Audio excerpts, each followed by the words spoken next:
How to install apps without App Store on iPhone. So for that you have to watch this video till the end. So for that I'm providing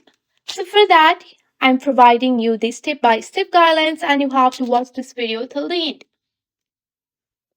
So first of all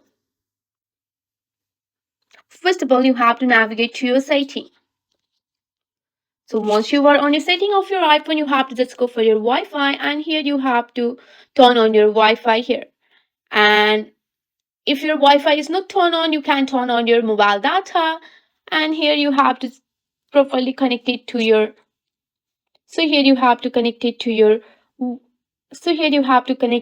internet connection. After that you have to scroll down and go for the screen time. So once you are on your screen time, here you have to scroll down, go for the content and privacy restriction. Here you have to just go for the iTunes and App Store purchases and go for the installing apps. And here you have to allow it. Just allow it. After that you can go back here. And here you have to just go for the allowed app feature.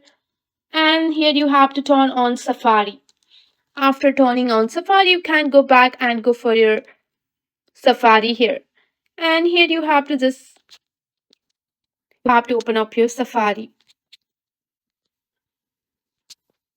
So once you have successfully opened up your Safari, search the app which you want to download here. So you have to search for the app that you want to install. Just go for the PUBG Mobile. After searching for the PUBG Mobile, here you can find the install option. Just tap on the install option here. After tapping on the install option, so the page has been loading, you can see that. And here you will get the gate option and you can download now this app without the App Store like this. So that's it for today. If you like this video, please hit that like button and subscribe for more. I will see you in the next one. Thank you.